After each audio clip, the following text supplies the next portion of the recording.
أشهد أن محمد رسول الله.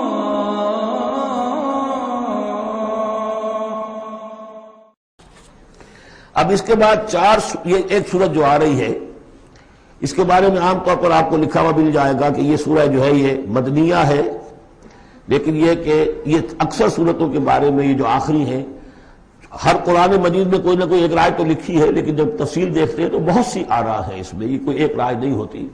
میں نے جب تحقیق کی ہے تو حضرت عائشہ صدیقہ رضی اللہ تعالی عنہ کے قول کے مطابق یہ سورت بھی مکی ہے، مدنی نہیں ہے۔ سورۃ البینہ، بسم اللہ الرحمن الرحیم۔ لم یکن الذین کفروا من اہل الکتاب والمشرکین منفکین حتی تأتیہم البینہ۔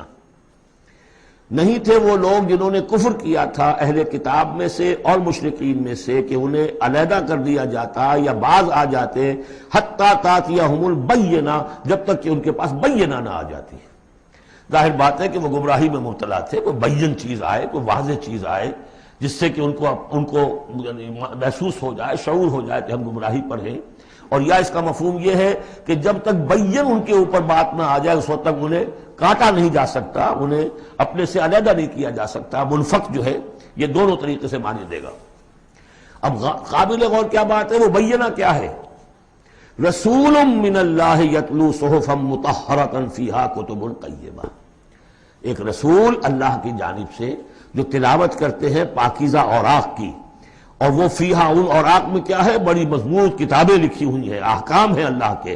کتاب کا لفظ خاص طور پر میں بتاتا آیا ہوں آپ کو کہ یہ احکام شریعت کے لیے آتا ہے۔ فیہا کتب قیمہ، یہ ہے وہ چیز کہ جب اللہ کا رسول اللہ کی کتاب لے کر آ جائے تو یہ بینہ اب ہو گئی، اب بات واضح ہو گئی، اب کسی شک و شبے کی گنجائش نہیں رہی۔ یہی سورہ طلاق میں ہم نے پڑھا تھا ذکرہ، قد انزلنا الیکم ذکرہ رسولا یتلو علیکم آیاتہ۔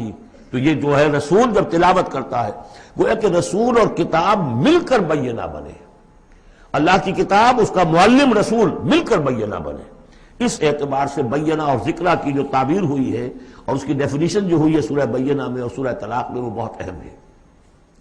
اب فرمایا وما تفرق الذین اوتوا الکتاب الا من بعد ما جاءتهم البینہ، یہ جن لوگوں کو کتاب دی گئی تھی انہوں نے جو پہلے بھی تفرقہ کیا ہے آپس میں، یہ جو بٹ گئے، یہ کوئی نصارہ بن گئے، کوئی یہودی بن گئے، پھر نصارہ میں نہ معلوم کتنے فرقے ہوئے اور یہودیوں میں کتنے فرقے ہوئے، یہ سارا تفرقہ ہوا کب؟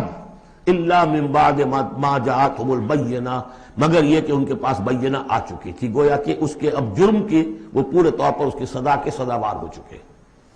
وما امروا، یہ آیت اس اعتبار سے بہت اہم ہے کہ دین کا پھر وہی خلاصہ جو ہم نے پڑھا تھا بہت ہی شدت کے ساتھ سورہ زمر میں، وہ پھر آ گیا۔ وما امروا الا لیعبدوا اللہ مخلصین لہ الدین حنفاء، اور انہیں حکم نہیں ہوا تھا مگر اس بات کا کہ بندگی کریں، پرستش کریں اللہ کی، لیکن اس کے لیے اپنی اطاعت کو خالص کرتے ہوئے۔ یہ نہیں کہ نماز تو اللہ کی پڑھ رہے ہیں لیکن یہ کہ اور کام اپنے نفس کی مرضی کے مطابق کر رہے ہیں، وہاں اللہ کے حکم کو ٹھکرا دیا ہے۔ کاروبار جو کر رہے ہیں وہ اور طریقوں سے کر رہے ہیں جو حرام ہے، تو یہ تو پھر بندگی نہ ہوئی۔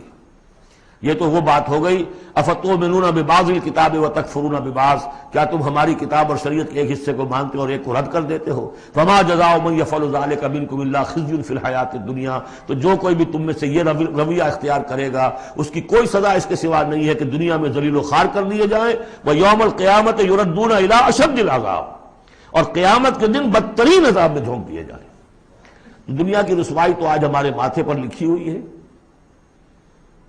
1.5 ارب انسان، 1.25 ارب تو کم سے کم ہے، 120-130 کروڑ سے کم نہیں آج مسلمان، عزت نام کی کوئی شے نہیں۔ عالمی معاملات میں وی ہیو نو سے، کسٹمی پرست کے بھیا کس تھی، ہماری پالیسیاں کہیں اور بنتی ہیں، کہیں اور سے ہمارے بجٹ کے لیے انسٹرکشن کہیں اور سے آتی ہیں، اور تو اور بات ہے۔ تو وما امروا الا لیعبدوا اللہ مخلصین لہ الدین حنفاء، یکسو ہو کر پوری زندگی اللہ کے قانون کے تحت ہوگی تو پھر عبادت قبول ہوگی، ورنہ یہ جو ہے کہ کچھ اللہ کو دو اور کچھ قیصر والا قیصر کو دو، خدا والا خدا کو دو، یہ اسلام میں قابل قبول نہیں۔ اب اس کے بعد فرمایا وَيُقِيمُ الصَّلَاةَ وَيُؤْتُوا الزَّكَاةَ، اس کے علاوہ وہ نماز قائم کریں، زکوٰۃ ادا کریں۔ بندگی اور شے ہو گئی، نماز اور زکوٰۃ علیحدہ شے ہو گئی۔ بندگی تو اطاعت ہے، زندگی آمد برائے بندگی، زندگی بے بندگی شرمندگی۔ اس بندگی کے حقوں کے تقاضوں کو پورا کرنے کے لیے نماز دی گئی آپ کو، تاکہ آپ یاد تو کرتے رہیں، اللہ کو یاد تو کرتے رہیں، تاکہ وہ جو عہد کیا ایاک نعبد و ایاک نستعین دن میں 5 مرتبہ تازہ ہو جائے۔ اس کو حفیظ نے کہا ہے کہ سرکشی نے کر دیے دھندلے نقیش بندگی، سرکشی نے کر دیے دھندلے نقوش بندگی، آؤ سجدے میں گریں لوح جبین تازہ کریں۔ یہ جو ہے اس کے اوپر دھندلے ہو گئے نقوش بندگی، نماز پڑھو تاکہ بندگی کا رقص پھر اور چمک اٹھے۔ ایاک نعبد و ایاک نستعین کتنی مرتبہ دہراؤ گے سورہ فاتحہ کو ہر نماز میں تو تم اپنے عہد کو تازہ کر رہے ہو۔ اور زکوٰۃ دو، وذالک الدین القیمہ، یہی ہے سیدھا دین، ہمیشہ کا دین۔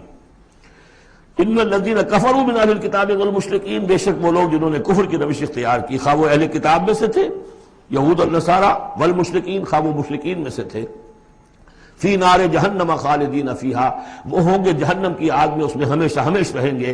اولئک ہم شر البریہ، یہ یقیناً بدترین خلائق ہے۔ ان الذین آمنوا وعملوا الصالحات، اس کے برعکس وہ لوگ جو ایمان لائے جنہوں نے نیک عمل کیے، اولئک ہم خیر البریہ، یہ بہترین خلائق ہے۔ اللہم ربنا اجعلنا منہم، اللہ تعالی ہمیں ان میں شامل ہونے کی توفیق عطا فرمائے۔ جزاؤہم عند ربہم جنات عدن تجری من تحتہا الانہار خالدین فیہا ابدا، ان کا بدلہ ہوگا ان کے رب کے پاس وہ باغات، رہنے والے باغات، ریزیڈینشل گارڈنز جن کے دامن میں ندیاں بہتی ہوں گی اور جس میں وہ رہیں گے ہمیشہ ہمیشہ ہمیشہ ہمیشہ۔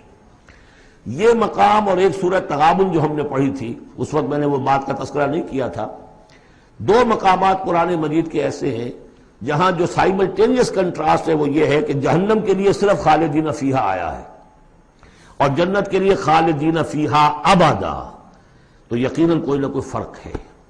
ویسے جہنم کے لیے بھی قرآن میں دوسرے مقامات پر ابدا بھی آیا ہے اور پھر سارا کچھ، لیکن جہاں کنٹراسٹ آ جائے جو فوری ہو، تو یہ جو سائملٹینیس کنٹراسٹ کے حوالے سے، چنانچہ اسی بنیاد پر امت کے 2 بڑی عظیم شخصیتوں کی رائے یہ ہے کہ جہنم ابدی نہیں ہے، ایک وقت میں آ کے کھوکھلی ہو جائے گی، ختم ہو جائے گی۔ یا تو وہ جہنمی وہ ہوں گے کہ جن میں خیر کا سرے سے کوئی ایلیمنٹ ہی نہیں، انہیں جلا کر راکھ کر دیا جائے گا، معدوم ہو جائے گا، جیسے حیوانات معدوم ہو جائیں گے۔ اور اگر کوئی خیر کا ایلیمنٹ ہے تو جیسے بھٹی میں چڑھا کر دھو کر کپڑا نکال لیا جاتا ہے، ایسے ہی وہ ان کی روح جو ہے وہ نکال لی جائے گی اور وہ پھر جنت میں پہنچ جائیں گے۔ لیکن یہ عام اہل سنت کا عقیدہ نہیں ہے، یہ نوٹ کر لیجئے، کہیں آپ مجھے میرے خلاف کوئی فتوی نہ آپ کروا دیں، لیکن یہ ہے کہ 2 افراد ہیں جو بہت عظیم ہیں۔ ایک تو یہ کہ جو یوں سمجھیے کہ شیخ اکبر کہلاتے ہیں، صوفیہ میں بہت چوٹی کی شخصیت، محی الدین ابن عربی۔ دوسرے وہ شخص کہ جو ہر اعتبار سے محی الدین ابن عربی سے بہت شدید اختلاف کرتے ہیں، بہت شدید اختلاف، امام ابن تیمیہ، اور جو یوں سمجھیے کہ سلفی جو المسلک جو لوگ بھی ہیں دنیا میں، ان کے نزدیک سب سے بڑے امام جو ہیں، سب سے بڑے عالم وہ امام ابن تیمیہ ہے رحمۃ اللہ علیہ، ان کی رائے بھی یہی ہے۔ تو 2 عظیم اشخاص کا اس پر متفق ہو جانا، متفق گردید رائے بو علی بارائے من، تو یہ وہ یقیناً جو ہے اس قابل تھا کہ میں آپ کو اس کا تذکرہ ذکر بتا دوں۔ رضی اللہ عنہم، یہ لوگ جو ہیں وہ لوگ کہ ان الذین آمنوا وعملوا الصالحات اولئک هم خیر البریہ جزاؤہم عند ربہم جنات عدن تجری من تحتہا الانہار خالدین فیہا ابدا رضی اللہ عنہم ورضوا عنہ، اللہ تعالیٰ ان سے راضی ہو گیا اور وہ اس سے راضی ہو جائیں گے۔ جب جائیں گے وہاں تو اللہ تعالیٰ وہ کچھ دے گا کہ راضی ہو جائیں گے۔ ذالک لمن خشی ربہ، یہ ان کے لیے ہے جو اپنے رب سے ڈرتے رہے۔ اللہم ربنا اجعلنا منہم، اللہم ربنا اجعلنا منہم۔